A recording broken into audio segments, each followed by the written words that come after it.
Joining me now, a fantastic doctor and a local television celebrity, Dr. Patrick Mularoni. Your specialty is sports medicine, and you also split your time with the emergency room as well. That's correct. Go ahead. I work in the ER here half my time, and then I'm the medical director of the sports medicine program. And we see you at Fox 13 a lot as well. I get to do a little bit of television stuff as well. That's always fun when we get to see you on television. There's a lot of focus right now on concussions, especially in football. There's a movie coming out with Will Smith and everything else. They seem to focus a lot on the pro end of it and getting concussions in the professional leagues, National Football League. But this could start as young as Pee-wee. Oh yeah, of course. Tell me some of the things that you've encountered and come across recently or in your career. So we've had a concussion program here for 3 years, and last year we saw over 600 children, pediatric athletes with concussion here at All Children's, and it's something that as adults think about when we think, nobody told us we had concussions when we were kids, but we probably did. I know, I've had one. Yeah, and so in high school, I think that if you were hit in a game and maybe had a headache for 2 or 3 days, if no one told you that was a concussion, you probably wouldn't remember that you actually had a concussion at this stage in life. So nowadays, with the rigors of school and of all the electronic media that the kids are using, that's one of the things that exacerbates concussion. If you're having problems with a concussion, playing video games, being on your phone, texting, looking at an iPad, and then looking up at the teacher up and down, the type of things that kids are doing in the classroom today make concussion symptoms a lot worse. So I think that concussion was there, but also the things that we're expecting of our children these days is making kids with concussion symptoms suffer more. Why is that like going back and forth, looking from a screen to a person to a screen to a person? How does it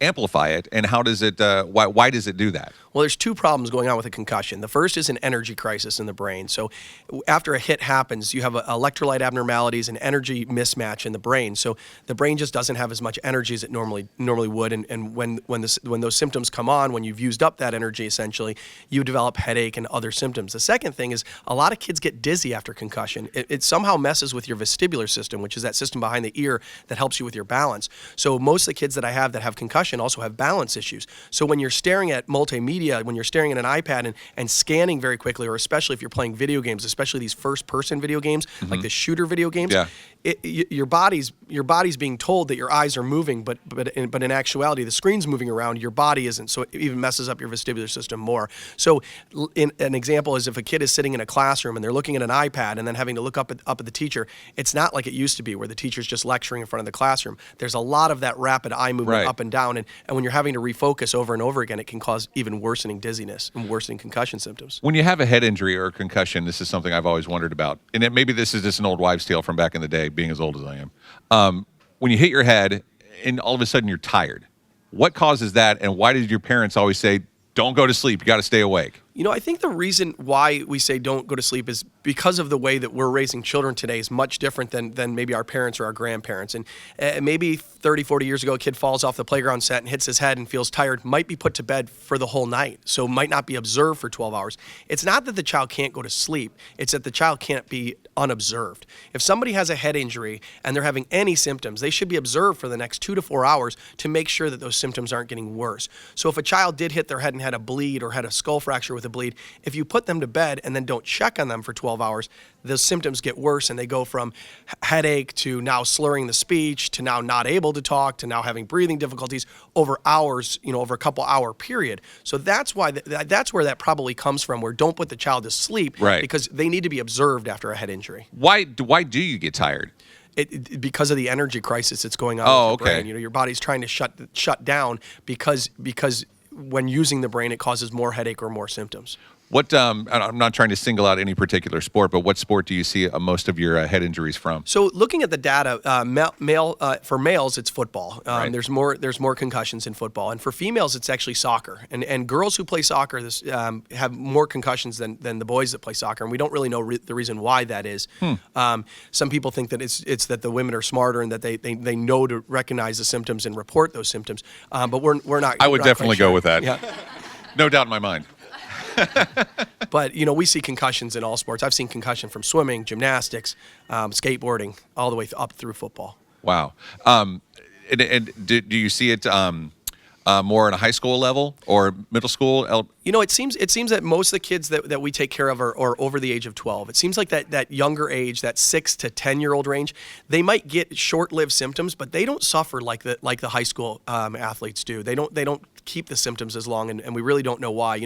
I consider myself an expert in concussion. I write articles about concussion and do things like this, and I look at myself and say, in 10 years, I'm not going to know. If I look at myself today, I could say that I don't really know much about concussion because we're learning so Constantly. much every day. The body of literature is changing so quickly, and there's so much left to learn. So, as a parent and to another parent, if you think that your kid possibly had a concussion, what's the first thing you do? Just a timeline of what as a parent you should do with the child. Well, so I am a parent of a 9-year-old, a 7-year-old, and a 4-year-old, and so I'm on the soccer fields and I'm out there, and the first thing you do is when in doubt, sit them out. If a child's had a head injury and there's any question of concussion, get them off of the field, get them out of danger's way. So that's the first thing. And if the child's having headache or some of the concussion symptoms, you need to observe them for a period of time and see that those symptoms are stable. And then a decision has to be made of whether you're going to be evaluated then or contact your pediatrician to be evaluated the next day. But as a parent, you should never send a child back to school when they're having symptoms, and you should limit all exposure to multimedia. So keep them off their cell phones, keep them away from television, keep them off the computer, and definitely keep them away from video games. Okay, so it's just make sure you keep an eye on them. Headache, nausea. Dizziness. Those would be the three. Emotional ability, so the kids will just be real emotional. I've seen a football player that didn't report a headache, didn't report dizziness, but was just crying on the sidelines. Just emotionally, that's how he was affected. The size of the knot on their head. That's if there's a knot in the hairline, you're definitely going to want to be seen soon. That's awesome. Dr. Mularoni, thank you so much for taking the time to come down here, first of all, and explaining some of this to us. Is there anything else you want to add? I just want to thank the listeners for what you do for us. All children, it's very humbling coming to work here every day and coming in on a Monday morning and walking in, and maybe you're walking across the bridge that's right next to us and you see a family that's been here all weekend long. Yeah. You've been out living with your family and doing the things that you do and not realizing how many people are actually living in this hospital right now, how many families are affected. And even though many of us come and we punch in and punch out, there's so many people that need us day in and day out. And we're all very fortunate to have this hospital, me as well, being a father of 3. And I thank you guys so much for being here, helping us raise money to extend our mission to the people of the listening area. We're happy to do it so the guys like you can be here for our kids. Thank you. Thank you, Doc.